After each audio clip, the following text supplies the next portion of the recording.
Bring back bubbles. Teaching unions say a surge in COVID cases in schools means secondary pupils must return to wearing masks and social distancing. We are concerned that there is going to be a lot more disruption to education unless we get in place some mitigations that can stop the virus spreading.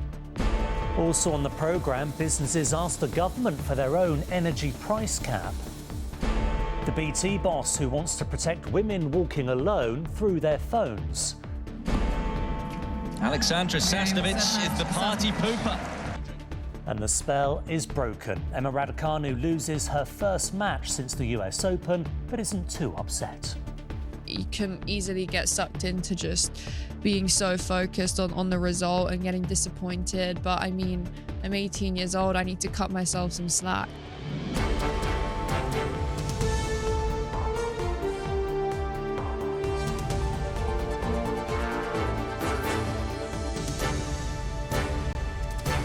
This is ITV News with Duncan Golestani. Good evening. They've not even completed one half term of the new school year, but already there are calls for secondary school pupils in England to return to the masks, bubbles and one-way systems that they endured last term. COVID infections amongst school years 7 to 11 are surging, prompting 5 teaching unions to write to the new Education Secretary Nadeem Zahawi today. They've asked him to reimpose tougher anti-infection measures now to prevent more disruption in the winter ahead. Neil Connery reports. For Peterborough College students, masks have been compulsory in communal areas since the second week of term. Now, teaching unions are calling for such measures to be brought in across all English secondary schools. Like if someone had COVID, if he didn't wear a mask, one cough, and literally everyone could get it in a vicinity of the area. So masks definitely help. Even though we have to wear a mask, the education's better than being online because you can get more help from the teachers and stuff. In England in recent weeks, the proportion of those estimated to have COVID among most age groups has remained relatively flat. But those in school years 7 to 11 have seen a large rise in positive cases, up to more than 8%. 200,000 children a day off school because of COVID, and the rates are still increasing. So we are concerned that there is going to be a lot more disruption to education unless we get in place some mitigations that can stop the virus spreading. The Education Secretary, Nadeem Zahawi, says children could have to wear masks in English schools if the COVID situation deteriorates significantly. He signalled his opposition to reinstating bubbles. Figures released on Thursday showed that just 9% of secondary school pupils had been vaccinated by last Sunday. With some schools reporting delays in the rollout, experts say infection rates are rising faster than vaccinations can offer protection. You have a group in the population that is still very susceptible to this virus, and it is young people because they're not protected by vaccines, and also there's more that we could do to make the school environment safe. It is worrying. I think it will level off. The reason I say that is because that is exactly what has happened in Scotland. For students, parents and teachers, the weeks ahead will be crucial in determining what happens next on COVID and what it means for schools. Neil Connery, ITV News. The UK's largest business group has called for an energy price cap for medium and small businesses. The British Chambers of Commerce says many of their members need immediate help to give them confidence to keep trading as normal while energy prices soar. And they say a cap on prices, similar to the one in place for households, could be the answer. Here's our political reporter, Shihab Khan. As the cost of gas and electricity continues to rise around the world, businesses up and down the country will be concerned about the consequences.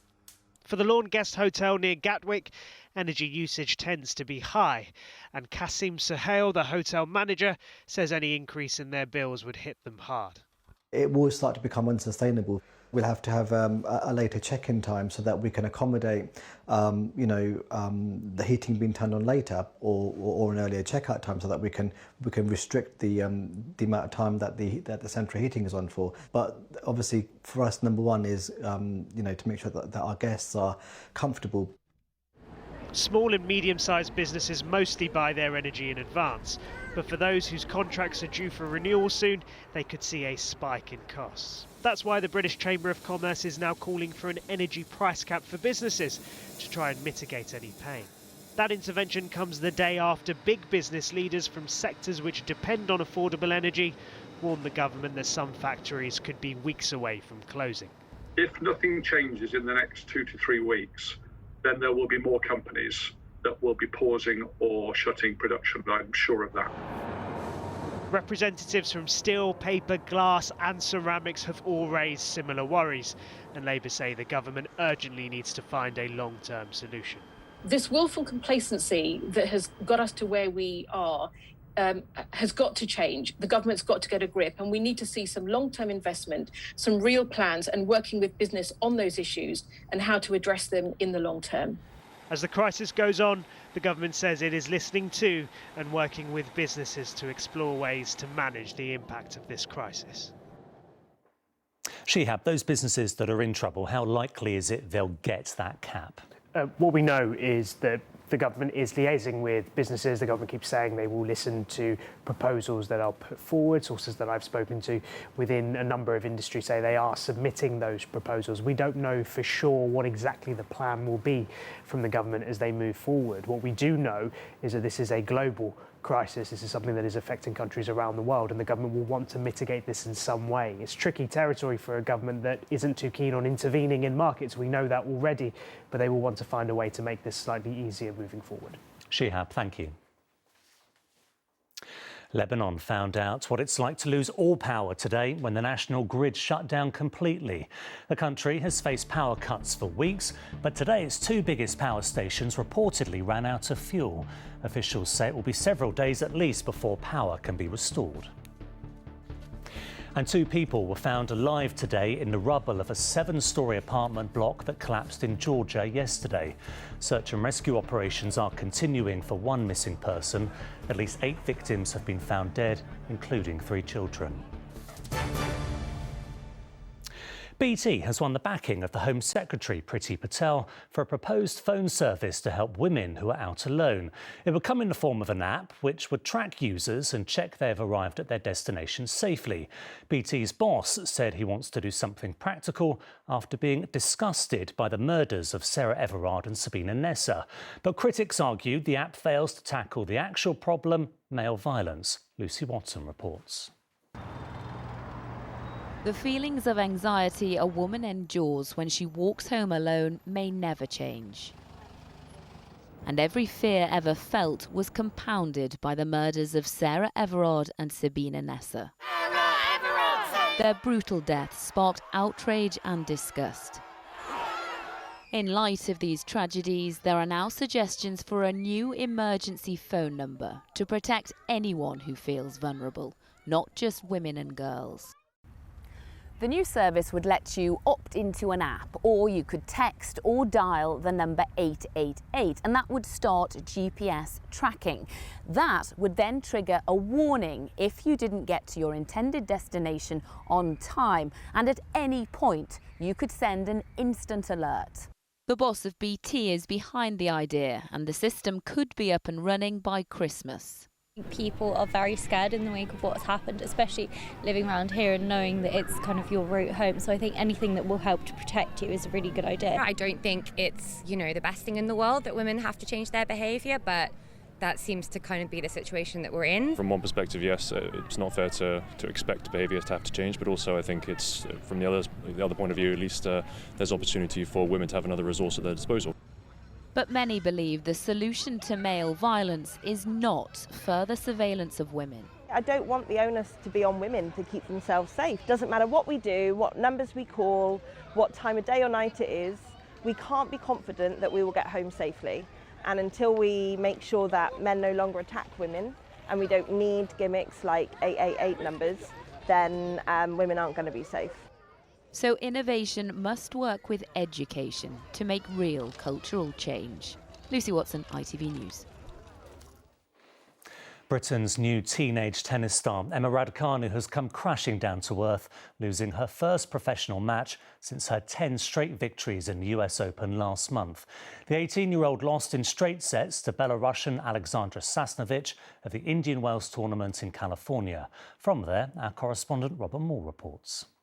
Heads or tails? There was the heavy weight of expectations as the US Open champion took to the court for her first match since that stunning success in New York. But Emma Raducanu was visibly frustrated early on.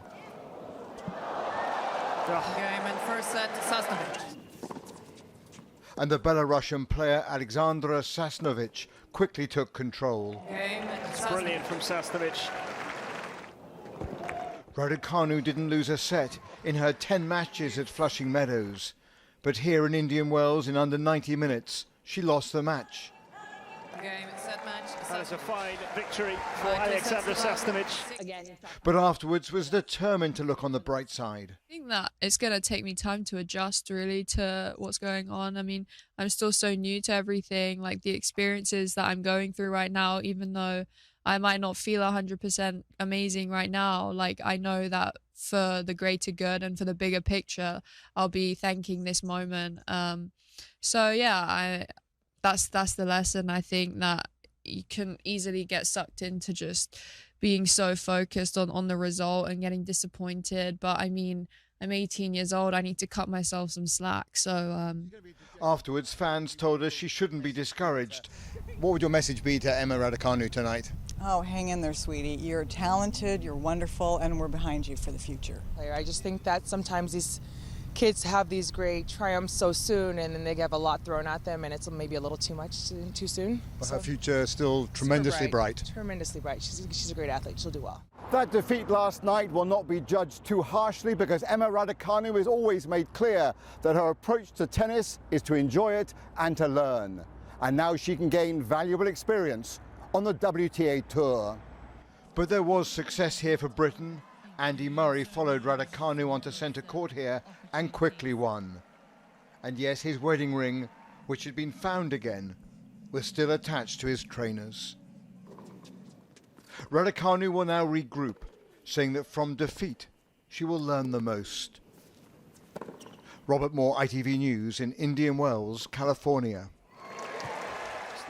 In the Women's Super League, there was drama in the Manchester derby today. City put a poor start to the season behind them, rescuing a point in a thrilling 2-2 draw against United. Chris Scudder reports.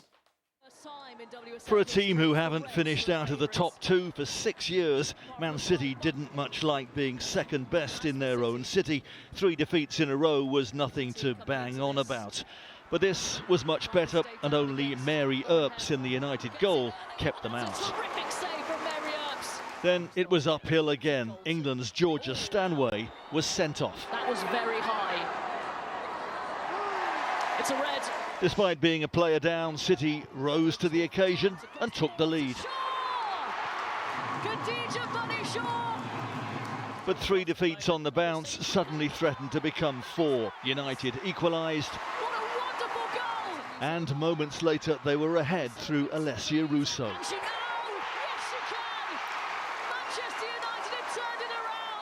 City looked down and out until this. England's Ellen White coming off the subs bench to save the day. Chris Scudder, ITV News. In today's World Cup qualifiers, Scotland have a chance to move closer to a playoff place in their group. They're playing Israel at Hampden Park, and in a dramatic match, it's currently 2-2 in the second half, with Scotland twice coming from behind to equalise. In the other qualification matches, Wales drew with the Czech Republic yesterday, and both Northern Ireland and England play tonight. The England game will go ahead despite a fire inside the stadium in Andorra. A television gantry went up in flames at the side of the pitch yesterday, shortly after England finished training there. No one was hurt. Tonight's match will be the first England men's game to be refereed by a woman. Ukrainian Katerina Mosul will officiate. Both of tonight's assistant referees are also women, as well as the VAR official. Coverage of the match starts at 7 o'clock here on ITV and STV. And that is it. We're back with the late news at 10:45. Until then, have a very good evening. Bye-bye.